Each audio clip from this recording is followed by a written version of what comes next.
মানুষ আমাকে সিঙ্গেল দেখতে চায়। পরীমণি। চিত্রনায়িকা পরীমণি অভিনয়ের পাশাপাশি ব্যক্তিগত জীবন নিয়ে প্রায়ই আলোচনায় থাকেন। সদ্য শেষ হওয়া বিশ্বকাপ চলাকালেও তার বিয়ে নিয়ে নানা গুঞ্জন ছড়িয়ে পড়ে। এবার এসব বিষয় নিয়ে খোলামেলা কথা বলছেন এই অভিনেত্রী। রাজধানীর শুটিং ক্লাবে আয়োজিত এক অনুষ্ঠান শেষে সাংবাদিকের সঙ্গে আলাপকালে বুধবার ২৯শে জুলাই পরীমণি তার ব্যক্তিগত জীবন, চলমান আইনি লড়াই, গ্রেপ্তার অভিজ্ঞতা এবং ভবিষ্যতে আরও বিয়ে করার সম্ভাবনা নিয়ে নিজের অবস্থান তুলে ধরেন। পরীমণি বলেন, আমি যদিও আমার ভাইয়ের সঙ্গেও ছবি দিই, সেখানেও গালি খায়। মানুষ আমাকে কোনো পুরুষের সঙ্গে দেখতেই চায় না, আমাকে সিঙ্গেল এবং আমার সন্তানের সঙ্গে দেখতে চায়। কেন এমনটা হয় আমি জানি না।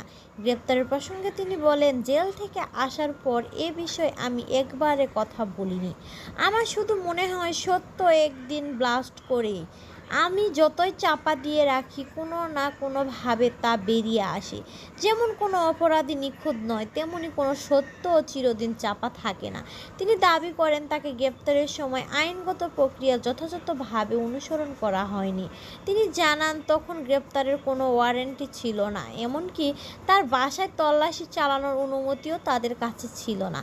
পরীমণি জানান, পুরো ঘটনার বর্ণনা শুনে তার মনে হয়েছিল অনেক কিছুই পরিকল্পিত ছিল, তবে তিনি ধৈর্য ধরে অপেক্ষা করেছেন। তিনি বলেন, এই ৬ বছরের ধৈর্য আমাকে বাঁচিয়ে রেখেছে। আমি যে কী পরিমাণ হ্যাপি মনে হয়েছে যে আমার ২টা পাখা হয়েছে। আমি অনেক রিলিফ হয়ে গেছি। আমার মনে হয় ঘাড় থেকে সমস্ত বোঝা নেমে গেছে।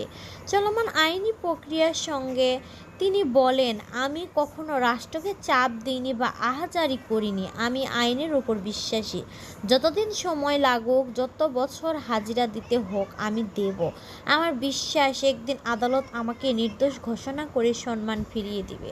দেশের শিল্পীদের নিরাপত্তার প্রসঙ্গে পরীমণি বলেন, শুধু শিল্পী নয়, বাংলাদেশের প্রতিটি নাগরিকের নিরাপত্তা নিশ্চিত এবং প্রয়োজন।